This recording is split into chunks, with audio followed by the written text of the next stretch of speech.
عبدالعزیز بن صہیب اور ثابت بنانی نے بیان کیا، ان سے حضرت انس بن مالک رضی اللہ عنہ نے بیان کیا کہ رسول اللہ صلی اللہ علیہ وسلم نے صبح کی نماز اندھیرے ہی میں پڑھا دی، پھر سوار ہوئے، پھر آپ خیبر پہنچ گئے اور وہاں کے یہودیوں کو آپ کے آنے کی اطلاع ہو گئی اور فرمایا اللہ اکبر، خیبر پر بربادی آ گئی۔ ہم تو جب کسی قوم کے آنگن میں اتر جائیں تو ڈرائے ہوئے لوگوں کی صبح منحوس ہوگی۔ اس وقت خیبر کے یہودی گلیوں میں یہ کہتے ہوئے بھاگ رہے تھے کہ محمد صلی اللہ علیہ وسلم لشکر سمیت آ گئے۔ راوی نے کہا کہ روایت میں لفظ خمیس لشکر کے معنی میں ہے۔ آخر رسول اللہ صلی اللہ علیہ وسلم کو فتح ہوئی، لڑنے والے جوان قتل کر دیے گئے، عورتیں اور بچے قید ہوئے۔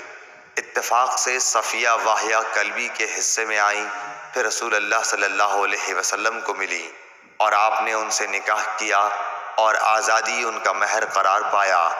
عبدالعزیز نے ثابت سے پوچھا، ابو محمد، کیا تم نے انس رضی اللہ عنہ سے دریافت کیا تھا کہ حضرت صفیہ کا مہر آپ نے مقرر کیا تھا؟ انہوں نے جواب دیا کہ خود انہی کو ان کے مہر میں دے دیا تھا۔ کہا کہ ابو محمد اس پر مسکرا دیے۔ صحیح بخاری حدیث نمبر 947۔